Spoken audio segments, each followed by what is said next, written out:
Bigla ko lang naisip na dito na nagpabarya.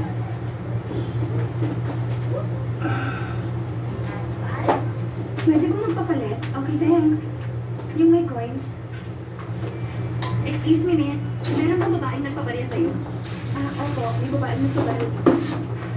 You mean, tatawag siya sa payphone niya siya nagbabarya? Yung taong hinihintay niya, hindi na nakapunta dito.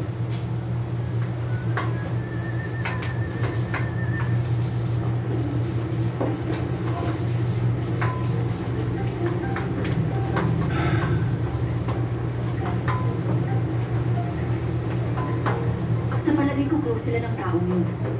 Kasi memorize niya ang phone number, kaya natawagan niya agad. Ano mo naman tinignan niya sa business card? Saka may isinulat siyang memo. Kung may business card siya ng tao, bakit pa niya isusulat sa papel to?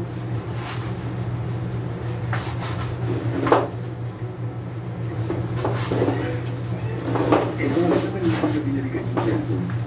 Parang matagal na hawak ng janitor yung cellphone. Hindi niya naiwala yung cellphone. Tinapon niya yun. Tinapon yung cellphone. Delikado si Lolo. Nasa panganib siya ngayon.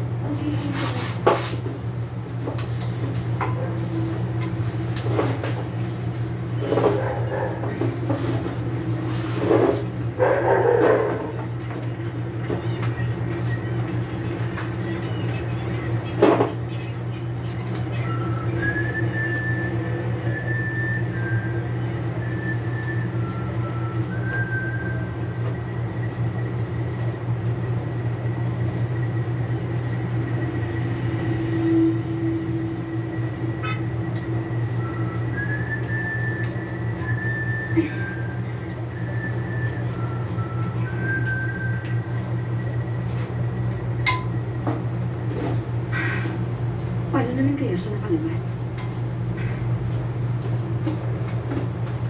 Excuse me. Ano things? Protea po. Saan ba ginagamit ng ganyan? Meron ba yung meaning? Lagi po itong ginagawa ko kay ang meaning nito, thank you or gratitude. Pwede rin pong I'm sending this sweet love. Ibig sabihin nito. Okay.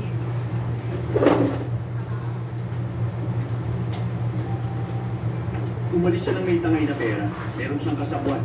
Tapos tinapon yung cellphone para wag nang matrace. Eh bakit hindi siya tumuloy sa pagpunta sa US? Mas safe kaya kung doon siya magtatago.